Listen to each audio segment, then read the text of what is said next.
mtu wa kubeba ubaya, usiwe ni mtu wa kinyongo. Tuwe ni watu wa kusamehe. Ni kweli alikutendea jambo baya, ni kweli alikuumiza, ni kweli alikufanyia jambo ambalo moyo wako bado unatamani kumbeba, lakini jiulize, je, nitambeba? Nina faida gani? Nitapata thawabu gani? Tunaambiwa hasira hukaa kifuani mwa mpumbavu. Je, nitakuwa mpumbavu mpaka lini? Nitaendelea kuwa na kinyongo hiki mpaka lini?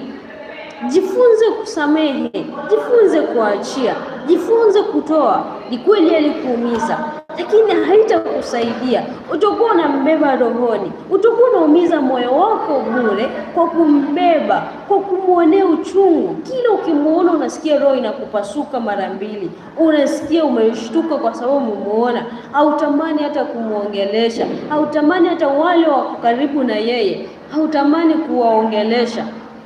Hasira ni mbaya. Hasira inakuambiaga tu mtu huyu ni mbaya. Ni kweli ni mbaya, hatukatai, lakini usimbebe moyoni mwako. Msamehe, mwachie, ache iende, acha ipite, achana nayo. Jaribu kutafuta lililo la haki ambalo litakupendeza, litakufanya wewe mwenyewe uishi maisha yaliyo safi ya kumpendeza Mungu. Tuliza roho yako, tuliza roho yako. Mtu mwenye hekima ni yule anayeitawala roho yake. Ukiwa ni mtu mwenye hekima, utaitawala roho yako. Hautakubali vitu vya kipumbavu vikae rohoni mwako. Ni kweli alikutendea jambo alilokutendea, ni kweli alikuumiza kiwango ambacho wewe mwenyewe unakuwa ni mtu una uchungu kweli, lakini moyo wako ulinde. Tuliza moyo wako, usiruhusu kitu chochote kiovu kikae ndani ya moyo wako. Usikubali jambo baya likae ndani ya moyo wako. Safisha moyo wako, ondoa kinyongo, ondoa mtu yoyote ambaye umemweka rohoni mwako, muondoe. Msamehe, samehe kabisa, mwachie. Tusome kitabu cha Methali 16:32 nasema, asiye mwepesi wa hasira ni mwema kuliko shujaa. Asiye mwepesi wa hasira ni mwema kuliko shujaa. Imagine shujaa. Shujaa ni mtu mwenye nguvu. Shujaa ni mtu anajiamini. Lakini unaambiwa, nasema asiye mwepesi wa hasira. Kama wewe si mwepesi wa hasira, imagine wewe ni mwema kuliko shujaa. Imagine na mtu aitawalae roho yake kuliko mtu atekae mji.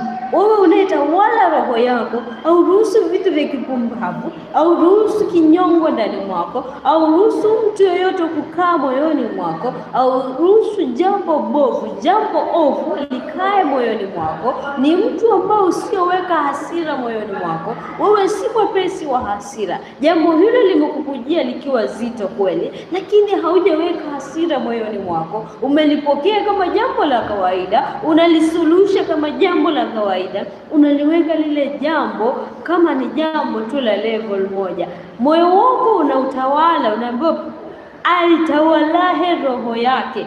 Ukitawala roho yako kuliko mtu atekaye mji. Imagine mtu atekaye mji hawezi kukushinda wewe unayetawala roho yako. You can imagine. Yaani mtu ambaye anateka mji mzima. Mtu anateka mji, yeye ako chini yako, wewe unaitawala roho yako. Wewe ambao unatawala roho yako ni mkuu. Yaani wewe ndio uko juu ya mtu ambaye anayeteka mji. Kwa hivyo hasira isikufanye upoteze mema mengi kwa Mungu. Hasira isikufanye urudi nyuma. Hasira isikufanye upoteze baraka zako. Hasira isikufanye ukatae kufikia kwenye hatima yako kwa ajili ya neno hasira. Ni kweli tumeambiwa kuna hasira nzuri na kuna hasira mbaya, lakini hasira hiyo usikubali utende dhambi. Usijaze kinyongo ndani ya moyo wako, usijaze hasira ndani ya moyo wako. Usiwe ni mtu wa kulipiza kisasi, usiwe ni mtu wa kulipiza ubaya kwa ubaya. Hapana, jifunze kudhibiti hasira yako, jifunze kutawala moyo wako. Ni kweli amekutendea jambo, usitamani kulipiza ubaya, usitamani kufanyia baya. Kuna watu ambao kwa mfano nimekutendea jambo au umenitendea jambo, zote ili nikuumize vile wewe ulivyoniumiza, lakini hiyo itakusaidia na nini? Hiyo itakufaidi na nini? Ni kweli utamuumiza vile wewe alivyokuumiza, lakini haina msaada wowote, haikusaidii na kitu chochote. Mwisho utaumiza moyo wako, mwisho utakuwa unajisikia vibaya ndani ya moyo wako kwa ajili unamtendea ubaya, ambao hiyo hasira ungeidhibiti, hiyo hasira ungeweza kuidhibiti, haingeweza kukuletea madhara yoyote.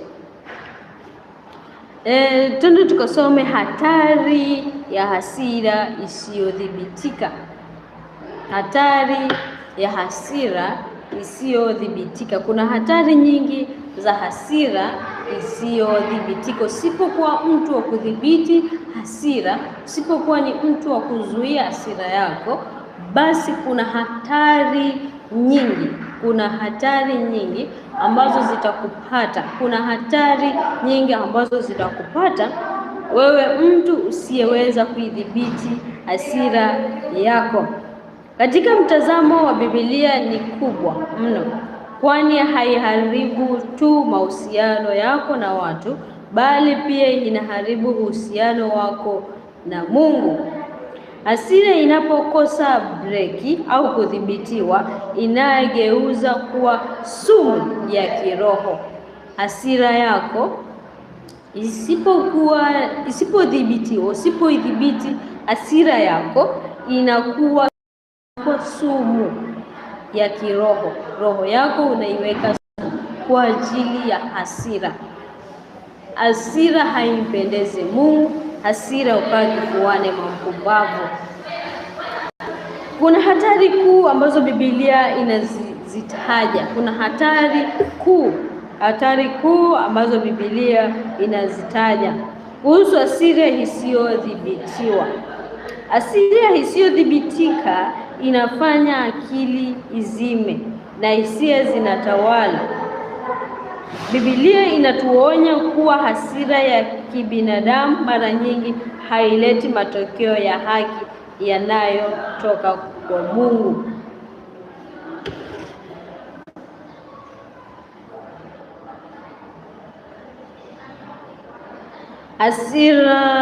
Hatari kuu ambazo Biblia inazingatia kuhusu hasira isiyodhibitika.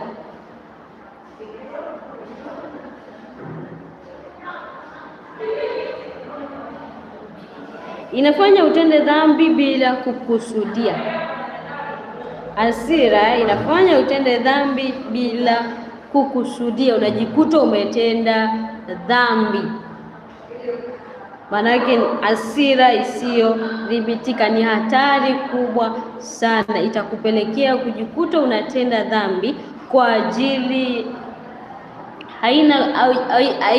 yaani hujaizuia, haina breki. Hasira isiyo na breki, hasira ambayo haiwezi kudhibitika, inakufanya unatenda dhambi bila kukusudia.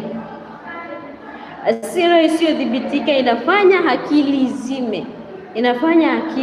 izime, na hisia zitawale. Unajikuta hisia zako zinakutawala zaidi. Hisia zako zinafanya unajikuta unatenda jambo ambalo jambo hilo haukukusudia. Hiyo ndiyo hasira. Biblia inatuonya kuwa hasira ya kibinadamu mara nyingi haileti matokeo ya haki anayotaka Mungu. Hasira ya kibinadamu, hiyo ni Biblia inatuonya, hasira ya binadamu mara nyingi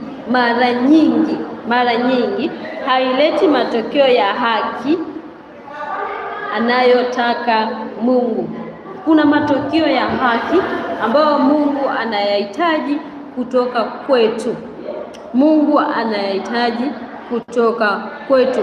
Ndio maana katika kitabu cha Yakobo 1:20 inasema, kwa maana hasira ya mwanadamu haitendi haki ya Mungu. Hasira ya mwanadamu haitendi haki ya Mungu. Kwa hivyo ni vizuri kujua kuidhibiti hasira, maanake hasira ya mwanadamu haitendi haki mbele za Mungu. Utajikuta unafanya kwa upumbavu.